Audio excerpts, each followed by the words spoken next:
نبی کریم صلی اللہ علیہ وسلم مبارک با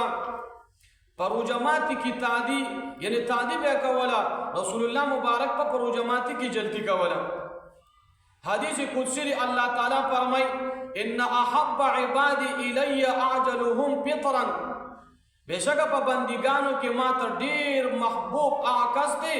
چی دا نمر یعنی دنور پریوتون نفس پرو جماعتی کی تعدی و جلتی کوئی یو حدیث مبارک کے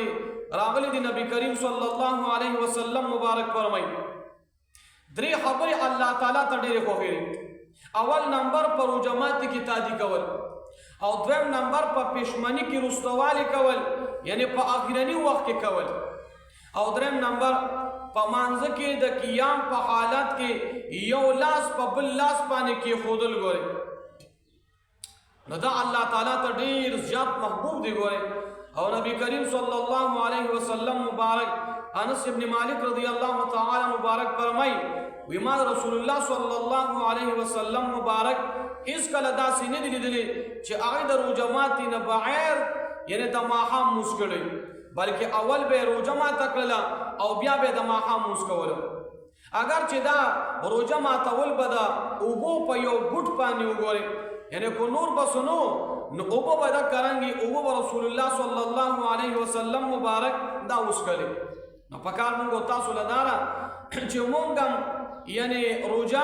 آئی اقدم ماتا کو زکداد نبی کریم صلی اللہ علیہ وسلم مبارک یعنی آغا طریقہ را او پدی طریقہ بانی با اللہ جل جلالہ مونگو تاسو لسکی یعنی عجر و ثواب بانی تعالی راگی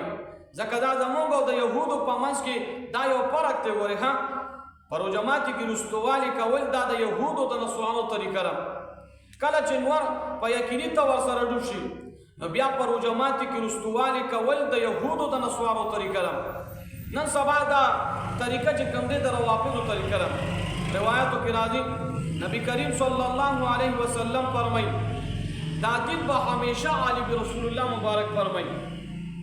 ترسو پوری چھ حالت پرو جماعتی کی تعدی و جلتی کی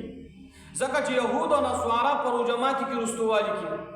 دا دی حدیث مبارک نا معلوم شوا چھ پرو جماعتی کی رستوالی کول دا یہود و دا نسوارو طریقہ دا دیبا دومرا دیر انتظار کولو چھ ستوری با یا کرنگی ستوری با دیر گن راو خطل گوری ہاں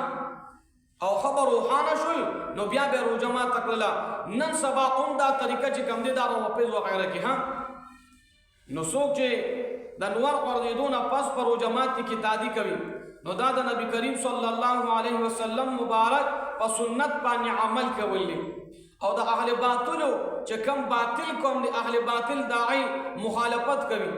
او دا خبر یقینی دا چی دا دن مضبوط والے اون پا دے کے دی چی دا اہل کتاب مخالفت اکڑی شی ذکر دی سر موافقت او دوستی دا دن نقصان ذریعہ دا نمونگو تاسو لپکاری چی دی طریقون زانو ساتو